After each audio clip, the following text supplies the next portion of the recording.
Hello learners, I welcome you all in my lecture session on semiconductor physics for Physics 1. I am delivering my lecture session for first semester BTech course and the streams of the students under considerations are Computer Science and Engineering, Information Technology and Food Technology. Myself, Dr. Sucharita Bhattacharya, subject teacher of physics from Guru Nanak Institute of Technology, Kolkata, is delivering my lecture session on semiconductor physics, and today I am going to deliver lecture 3 of this lecture session.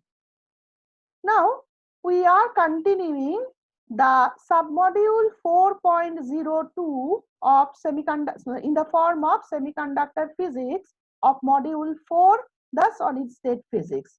The 3 lectures to be delivered, and today I am going to give you the 3rd lecture session. So what about the 2 days lesson plan? So today we are going to discuss the working of PN junction, the drift and the diffusion current, the use of PN junction in semiconductor laser. Actually, I told you during the discussion on laser that semiconductor laser we will do with our idea about the semiconductor physics. So today we will do that. Okay. So the questions to be addressed in today's session are how potential barrier is formed in PN junction. Actually, in the last class, we have done the formation of PN junction and the depletion region. From there, we will continue. The next question to be addressed is position of the Fermi level, obviously after formation of the PN junction. Next, the biasing of the PN junction, very, very important one. Then we will give some idea about the diffusion and the drift current in case of PN junction. Then we will go for the semiconductor laser discussion, and definitely after that I will discuss few MCQs. Okay, as usual, like all chapters. So let us now our today's session, students. Now, PN junction is grown from a single crystal that we have seen in the last session, where the electrons from the N-type donor semiconductor on one side diffuse across the junction to reach the P-type acceptor material on the other side, leaving behind the positive ions of the impurity atoms, say stibnum, that is antimony. Actually, what we have done in the last class, we started with intrinsic semiconductor like the silicon or the germanium, which are tetravalent. Then, using the pentavalent impurity like stibnum or antimony, we got the p-type extrinsic semiconductor. Now, if from other side you can diffuse the acceptor impurity, then what you will find, definitely in higher concentration, you will get the PN junction to be formed. Now, at the PN junction, so we are getting P side and the N side that we have discussed in the last class. Now, electrons from the N side, that is N-type donor semiconductor side, diffuse across the junction to reach the p-type acceptor material. Why? Because N-type donor semiconductor electrons is moving, means these are leaving behind the positive ions of the impurity atom, that is stibnum. Okay. Now, why electrons are diffusing? Because the concentration of the electron variations. Okay. Similarly, at the same time, positive holes from the p-type material, positive holes from the p-type material where negative ions of the impurity atom like indium are formed, it diffuse across to the N-type because of the concentration difference. Definitely P side, the concentration of hole is more, N side, the concentration of electrons are more. Accordingly, they are moving towards the lower concentration side across the junction. This diffusion of current carrier takes place immediately on formation of the p-n junction. However, as the crystal as a whole is uncharged, just this is the situation. Before going to that part, let us take a look. This is the N side, this is the P side, and this is the junction immediately after formation of the PN junction. Okay. Now, P side means there we have the holes in higher concentration, and here the holes in lower concentration. Very small, very low concentration. And similarly, in case of the N side, the electrons are in higher concentration and the electrons here is in lower concentration. On the other hand, on P side, we have the negative ions. Negative ions means negative impurity ions. Why? Because the holes are moving from P side towards the N. So, leaving behind the negative ions, and on the N side, what is happening? Positive ions remaining because electrons in higher concentration moving towards the P, so leaving behind the positive ions. What we have discussed in these two paragraphs. Okay. Now, when the crystal we are talking about, it is as a whole is neutral. So, build-up of the static charges due to the ion. That means this is the negative ion and this is the positive ion. So, it is giving us an electric field and consequent potential barrier. What about the direction of the field? Obviously from N to P. Look here, electrons, already I mentioned electrons movement and holes movement are shown here. And what about the direction of the electric field? Due to the static charges, for positive ion, since we are getting on the N side and negative ion on the P side, so direction of the electric field will be from N to P, and consequent potential difference, potential barrier will be created obviously.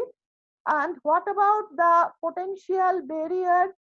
The amount, the height, you can say the germanium, we are talking about the germanium intrinsic semiconductor where stibnum, that is antimony, is doped to make the N-type donor semiconductor, and indium is doped to make the P-type material.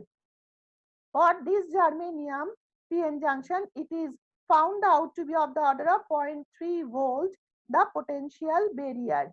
Across the junction, obviously, this is the potential barrier distribution. And if this potential barrier is formed, what will happen? The positive ions, that is the charge carriers, that is electrons from N side, it will face the opposition here, so it will come back here, and the holes which are in the P side, it will not be able to move across the junction to cross over to that side on the N. So the barrier is seen to be positive with N-type semiconductor and negative with P-type semiconductor. And charge density already mentioned in the last class, that is the free charge carriers charge density across due to the ions form. Due to the ions, it is also very small region, and in the portion in between on both sides of the junction in the immediate neighborhood, there will be no charge carrier. So this is the depletion region, and this is the region where the static ions due to the impurities, that is the trivalent and the pentavalent. Here it is for pentavalent and that for trivalent. These are also remaining confined within a region of 10 to the power minus 6 meter. And this is the potential distribution. Obviously, potential on which side is positive, that is on N side positive, and on P side it is negative. So students, about one thing you have to be very, very careful. Here we are talking about positive and negative ions, which are for the impurity material, So on P side, what you are adding? To make the P side, what you are adding? The trivalent impurity, that is indium. And to make the N side, what you are adding? The pentavalent impurity, say stibnum for example. Now, when these static ions, they remain in the neighborhood of this junction. Obviously, what is happening to the free charge carrier? Just take a look. The free charge carriers, that means from inside the electrons, will not be able to move to that side, and from p-type the holes will not be able to move this side. That means in the immediate vicinity of the junction there will be no charge carrier, and because of these static ions we will get an electric field whose direction is from N to P, and the corresponding potential barrier what is created there, that will definitely repel the electron and the holes to cross over the junction to remain in their respective region. So two types of polarities we are getting, one because of the static ions, other because of the free charge carriers. Okay, so I think things are now clear to all of you, isn't that? Now, just take a look. This is the case when the junction is formed and after immediately after that. This is the potential, and what about the depletion region? Obviously, between this and this. So, this is the depletion region. So, from this side and from this side, if you draw the lines, then this will be the width of the depletion region. Now, let us take a look at the Fermi level. In the equilibrium condition, when electron and hole diffusion is prevented by the electric field across the junction, obviously net current is zero, because electron and hole cannot diffuse further from the N side and the P side respectively across junction. So, net current obviously is zero. Now, the Fermi levels in the two semiconductor materials, the p-type and the n-type, becomes equal. Just take a look. This is the Fermi level, which is equal in between the, so far as the n side and the p side are concerned. But what about the energy? What about the energy? Position of Fermi level is shown here, but what about the energy of the Fermi level? Just take a look. Fermi energy of the p-type material. Fermi energy of the p-type material is just above the field valence band, and Fermi level of the n-type material is just below the conduction band. The levels, the Fermi energy is just below the conduction band. Here Fermi energy is just above the valence band. But the level is exactly same. The level is exactly same. But so far as energy is concerned, the Fermi energy for the p-type material is just above the field valence band, and Fermi energy of the n-type material is just below the conduction band. And obviously we are getting the kink here due to the potential difference at the junction. The kink what we are getting is due to the potential difference at the junction in the last slide as we mentioned. Now let us come back to the very important biasing situation in case of PN junction. Now if a battery across a PN junction is connected with a polarity in such a way, just take a look very carefully, with P side is connected with the positive terminal and the N side with the negative terminal, then potential barrier across the junction is reduced. Naturally, holes can cross the junction from P side to N side and electron cross the other way. So, just take a look here. This is the junction situation P and the N. So, you are connecting a battery with positive terminal to the P side and negative terminal to the N side. Okay. Now, what about the potential barrier? The potential barrier before connecting the battery, what you got, that on N side it was very high and P side low, actually N side positive and the P side the negative. Now you are forward biasing with polarity of the battery connection like this way. So P with positive, N with negative.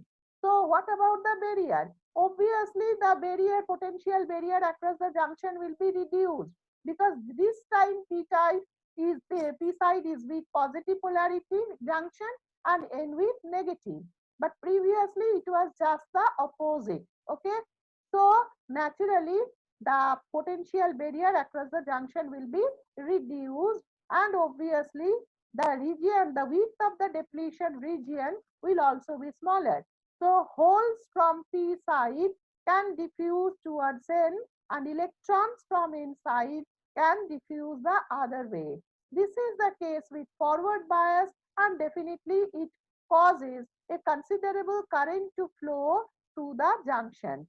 Now this is the barrier height. So barrier height definitely decreases, and this is the width of the depletion region, which is also reduces. This is the case with the positive bias. Now what about the other case? But if we consider the polarity of the battery to be connected opposite way, that is p side with negative and n side with positive, p side with negative, n side with positive, what about the barrier potential? Obviously it will increase, because originally the n side was with higher field or potential, you can say, and p side the lower one. Here positive potential was there, here negative was there. The field direction was from this side to that side. In all cases the same thing, and here the polarity is also like that, that is n side with positive and p side with negative. That means this will be enhanced, so the barrier height will go on increasing. And so what about the width of the depletion layer? It will increase, the width of the depletion layer will increase, and the barrier height will increase. So nominally no current will flow. So nominally no current will flow. Just take a look. This is the case with forward bias, p side with positive terminal of the battery connected, n with negative terminal. So what about the barrier, potential barrier? The potential barrier will reduce, because before this connection the direction of the field was from n to p. Now you are going the opposite way. So what about the potential barrier? Definitely it will reduce. What about the depletion region? The width will reduce, but if you go the opposite way, that means p is connected to negative terminal and n is connected to positive terminal, that means you are biasing reverse way. Then what will be the situation? The barrier height will increase, because you are going in the same direction as originally before battery connection it was. So barrier potential enhanced, and here it is reduces, and here width of the depletion region increases. So nominally no current will flow, but in practice there will be a small current, because a small number of thermally generated electron hole pairs are formed, and those charge carriers move across the junction the opposite way compared to diffusion. Definitely electrons will move towards the positive polarity, and the holes will move the opposite way. That means from the p side the minority carriers are electrons. It will move to the junction, to the junction to the other side, and from the n side where holes are the minority carrier, they will also move the opposite one. That means this time in the reverse bias condition, the barrier height encourages the minority carrier movement. Okay, so the current will be there, very small amount of current, and obviously this is the reverse current, which reaches saturation at a few microamp with a small applied potential difference. This is the reverse current, because direction is opposite and its magnitude is very small, because it is due to the minority carrier, which reaches saturation at a few microamp with a small applied potential difference. So this is the biasing with the PN junction. Now let us just take a look And then what about the drift current and the diffusion current, what we have got so far? The diffusion current. The diffusion current is defined as the flow of charge carrier within the semiconductor as they travel from a higher concentration region to a lower concentration region. Definitely at the beginning, we are starting with the diffusion of the charge carrier, that is the electron as well as holes. Holes move from p side to n side because of higher concentration in p side of the holes, and electrons move from n side to p side because of higher concentration of electrons in the n side. The process of diffusion mainly occurs. Why it happens? Because semiconductor is doped non-uniformly. It is doped non-uniformly means intentionally it is not done, but definitely 100% possibility is not there, okay, to dope it uniformly. That's why this diffusion arises. Now the potential barrier discourage the diffusion of majority carriers, that we have seen, because the potential barrier which is created immediately at the PN junction after formation, it is positive at the N side and negative at the P side. Okay. So from P side, when holes try to move towards the N side, it will be repelled, or and in the similarly from the N side, when electrons will try to cross the junction towards the P side, it will also be repelled because it will get the negative charges, the negative static ions there in front of it. Similarly, holes will face the positive static ions in front of it, so they cannot move there. Though this barrier helps minority carriers to drift across the junction. What I mentioned, these barriers help minority carriers to drift across the junction, but electric current cannot flow as no electric field is applied to the system. That part is okay. But this barrier help minority carrier to drift across the junction, because for N side it is the positive one. So what will happen from P side, electrons being minority carrier can be encouraged to move to that side. Similarly, holes, the minority carrier from the N side, can move towards the P side because there is a negative static ion existing. Okay. So drift current can be defined as the charge carrier's movement in a semiconductor because of the electric field. The electric field what is created by the static ions. Once the voltage is applied to a semiconductor, then electrons move towards the positive terminal of a battery, whereas the holes travel toward the negative terminal of a battery. In this case, electric current cannot flow if no external field is applied to the system. But if you apply the external field, that is in the voltage is applied once to a semiconductor, the electrons move toward the positive terminal of a battery, whereas the hole towards the negative terminal of a battery. So drift current can be defined, very important, as the charge carrier's movement in a semiconductor because of the electric field.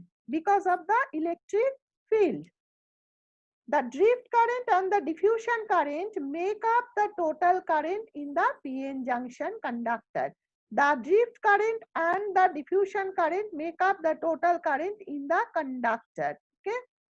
The drift current and the diffusion current are in opposite direction. Already we got the message.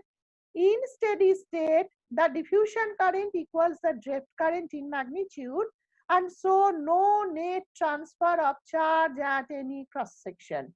This is very, very important.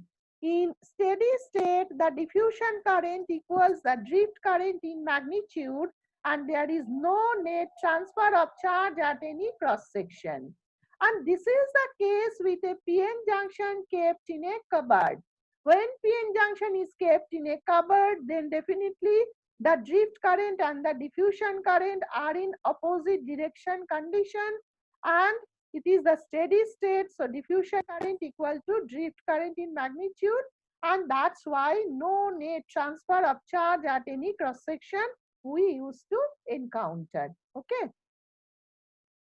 So just let us take a short table that how to differentiate drift current and diffusion current point wise.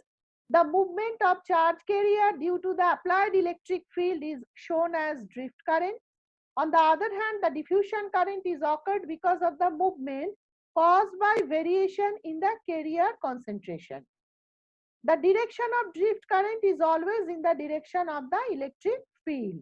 On the other hand, the direction of diffusion current depends on the slope of the carrier concentration. It always moves from direction of higher concentration to lower concentration.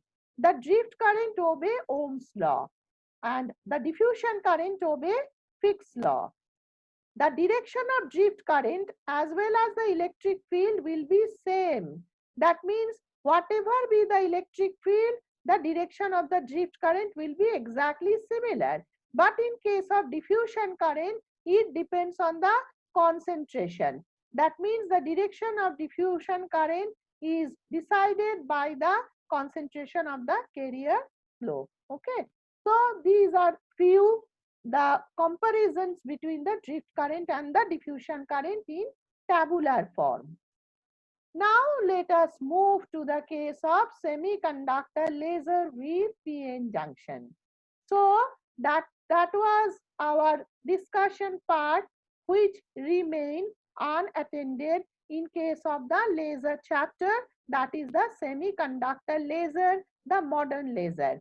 For your recapitulation, I am considering the fact that we have discussed the ruby laser, the solid state laser, and the helium neon laser, the gas laser, and the corresponding different components in the form of active medium, population inversion, optical resonator, everything we have discussed there. And today we will now discuss the semiconductor laser with PN junction with all possible components considering here.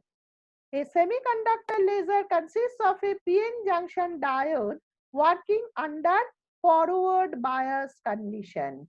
So PN junction diode basically is working as semiconductor laser under forward bias condition. This is the diagram of a PN junction diode so far as construction is considered. What is there? To achieve the population inversion, both P and N sides are heavily doped. P and N sides are heavily doped. And for P type, you know, the trivalent impurity doping is done. And for N type, it is a pentavalent impurity doping is done. Now, the basic structure is of cubic shape with the junction lying in a horizontal plane through the center. The junction lying in a horizontal plane through the center, and current is passed through the diode by means of ohmic contacts or metal contacts. Current is passed through this using the metal contact or the ohmic contact through the top and the bottom face, through the top and the bottom face. Being a cubic structure, it has total 6 faces. So through top and the bottom current is passed. Now take a look. There are 2 surfaces on the left and the right side. These 2 opposite faces are polished perpendicular to the plane of the junction so that amplified output can emerge out of it. This left face and the right face, they are polished perpendicular to the plane of the junction so that they form the optical resonator. Here, to produce concentrated light beam, the photons bounce back and forth. Photons bounce back and forth in this microscopic region, which is around 1 micrometer wide between these 2 slices of P side and the N side semiconductor, P type and N type semiconductor, and definitely technically it is our resonant cavity. That means these 2 sides since polished, naturally the output beam what will come out, after the working, that will be reflected time and again. This will be reflected time and again from both sides, and the width of this region is only 1 micrometer wide. So we will get highly directional amplified output, and it forms the optical resonator or the resonant cavity. Two remaining faces, two other faces are there, the front face and the back face. The front face and the back face, they are roughened to eliminate lasing action in this direction, so that the main one is not hampered. So we are getting the confined light along this direction from left to right. The front face and the back faces are roughened to eliminate lasing action in this direction, so that lasing action is taking place only along this direction from left to right. Now the materials what we are using to make the semiconductor laser. Gallium arsenide, very common one I am talking about. Then aluminium gallium arsenide, gallium phosphide, indium gallium phosphide, gallium nitride.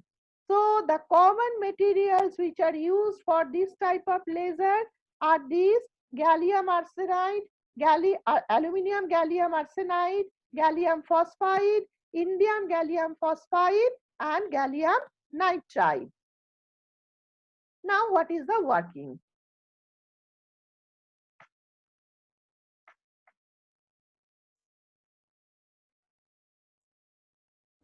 Now just take a look. This is the structure so far as working is concerned in terms of energy band diagram. Conduction band in the N region has free electrons, and the valence band in P region has holes. Obviously, we know that, and a large number of holes means a large number of vacancies where electrons can fall.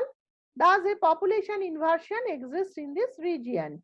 So, this is the conduction band, this is the valence band, and this is the position of the Fermi energy. Already we discussed that. And obviously, the conduction band means here electrons are there, free electrons, and valence band means here we have the holes, and hole means the vacancy where electrons can fall to create the population inversion. Now what is happening, how it is working? Without pumping, obviously, most of the electrons are in the valence band. Most of the electrons without pumping remain in the valence band, normally in PN junction. Under forward bias we have to go. Now a pump beam with a photon energy slightly above the band gap energy. The material what we are using, either gallium phosphide, gallium nitride, like that. So they have the different band gap energy. So pump beam you have to choose with a photon energy slightly above the band gap energy, so that they can excite the electrons into one of the higher states of the conduction band. One of the higher states of the conduction band, from where immediately the electrons can come down near the top, near the bottom of the conduction band, near the bottom of the conduction band.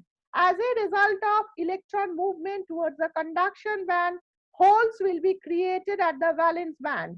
The holes will be generated in the valence band, and they will move to the top of the valence band. The holes will move to the top of the valence band. So electrons getting the energy from the pump beam slightly above the band gap energy and move to higher states in conduction band, from where they quickly come down to state near the bottom of the conduction band. At the same time, the holes generated in the valence band, at the same time, the holes generated in the valence band means from where the electrons are moving to conduction band. From where the electrons moving towards the conduction band, inside the valence band, their holes are created, and by getting the energy, the transfer of holes will be from one level to other towards the top of the valence band. Now forward bias across the laser diode causes the charge carrier, obviously holes from P side and electrons from N side. holes from p side and the electrons from n side to be injected into this depletion region, which then recombine to produce the radiation in the form of photon. So in the form of photons, you will get the amplified output. Now, amplified, how to amplify? Because this one will be reflected from both sides of the optical resonator time and again, and then it will again combine with the electron, and then the continuous incoming electron will come continuously, and accordingly recombination will take place continuously, and we will get the amplified output. So mind it, the forward bias across the laser diode causes the hole from the p side and the electrons from the n side to be injected into the depletion region, which then recombine. Their recombination will take place and produce the radiation in the form of the photons. Now the energy is nearly equal to the band gap energy. Pumping photons energy is slightly above the band gap energy, and now what you are getting is nearly equal to band gap energy, a little bit less, which interact obviously as already mentioned with more incoming electrons, helping to produce more photons, and in a kind of self-perpetuating process known as resonance. Why it is like that? Because once it is started, it continue by itself. Once it is started, it continue by itself, and because of recombination, some electron holes are going, but at the same time, you are getting more and more incoming electrons and the holes, and more photons are creating. So this type of process is called the self-perpetuating process. Okay. Now, repeated conversion of incoming electron into outgoing photon obviously is analogous to stimulated emission, which already we discussed in case of the other conventional laser. That means conversion of incoming electron to outgoing photon, and again you are getting those in the repetition in the cyclic process like that. So it is the stimulated emission equivalent which occurs in other conventional lasers. Now, this is called injection laser. Probably you can remember during the discussion on the laser, we considered that pumping is done in case of semiconductor laser through current injection, and it is called the injection laser. It is because the charge carrier injected into the PN junction. Current injection means these charge carriers we are talking about, which are injected into the PN junction. Though diode lasers are powered by optical pumping too, where lasing action is stimulated by incoming photon, which are taken from another laser used as a pump source with suitable energy. Mainly using injection laser, mainly we call the semiconductor laser as injection laser, because the pumping is done by injection of the charge carrier into the PN junction. But alternatively, diode lasers can be powered by optical pumping too, using the incoming photon from other laser devices. Next is, what about the advantage of semiconductor laser? It is called the semiconductor laser is a laser of the present time, current time, because it is very small in size. It is made up of PN junction, so it is small in size, and definitely its efficiency is very high electronically. Most important factor is that it is a tunable laser, as here the laser operating frequency you can change or modulate, allowing different emission wavelength. How? By changing the composition of the diode with different band gap energies.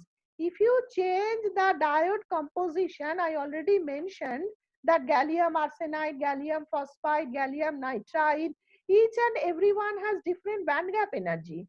Naturally, the frequency and the amplified output you can modulate. So color of the radiated output, that is the amplified output, you can vary as per your requirement. you can do it.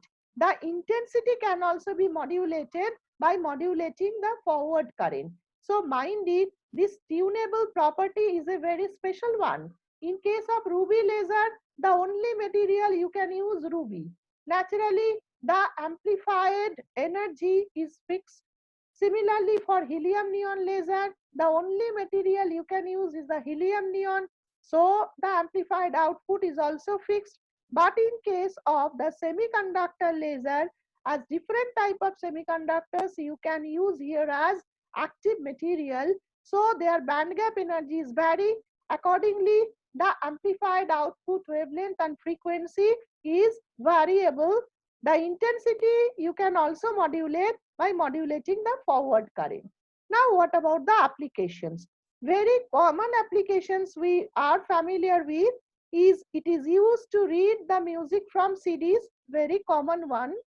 Scan the barcodes of the purchased items for its price.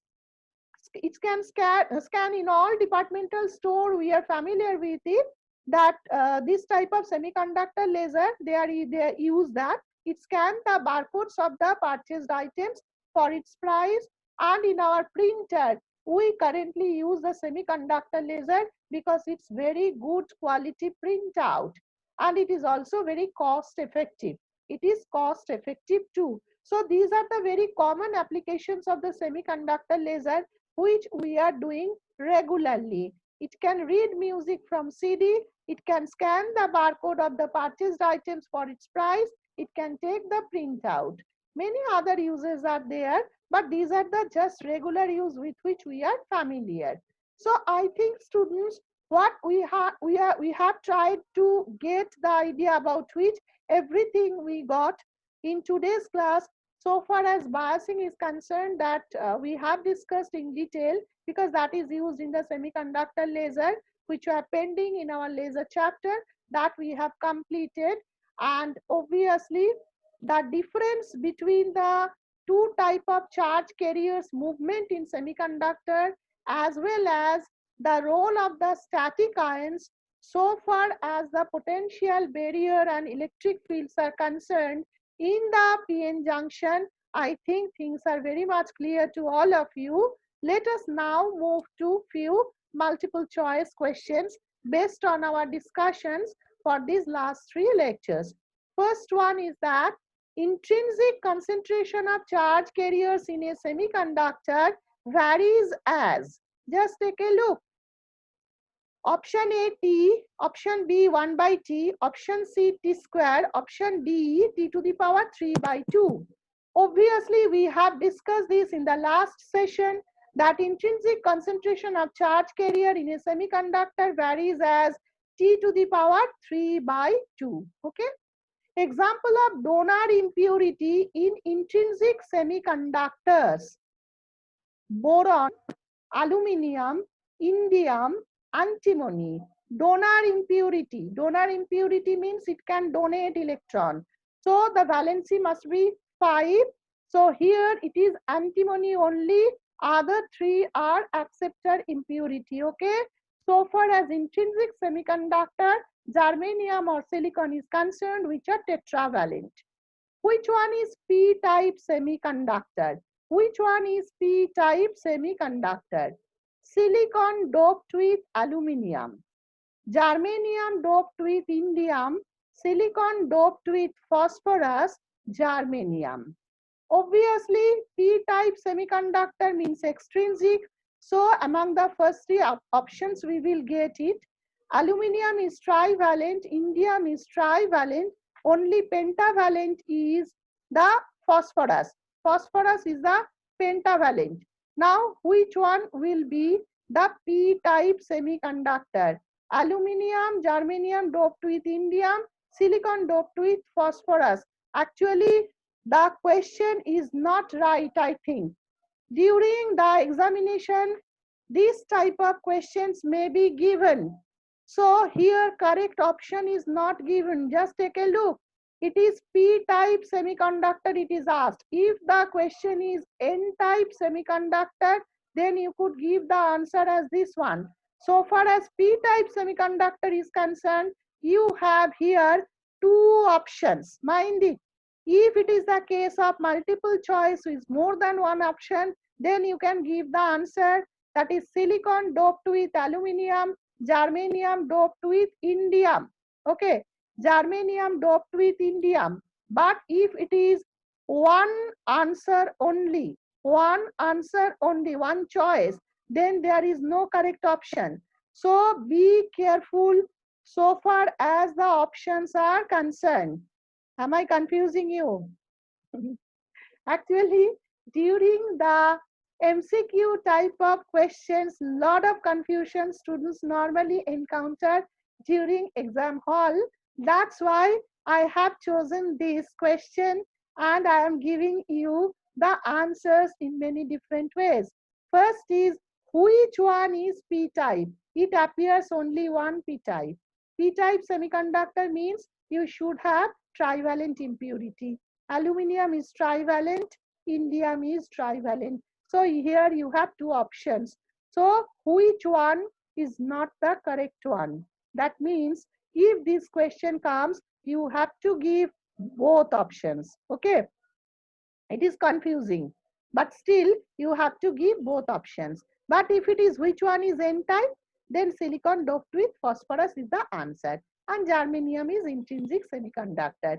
So I think you understood what I have tried to say. Okay, the forbidden gap of carbon in diamond structure is 0.7 eV, 1.12 eV, 0.75 eV, none of these.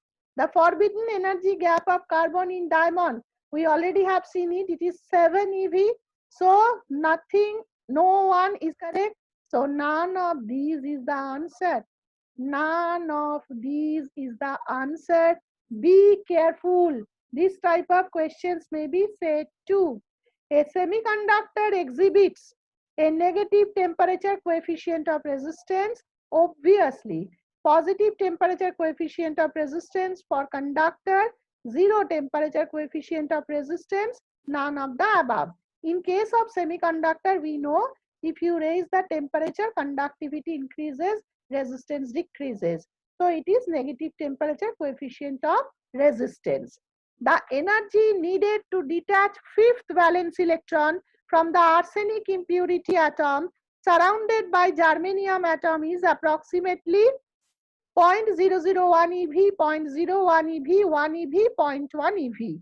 Obviously, we have done this. This is 0.01 eV is the correct answer.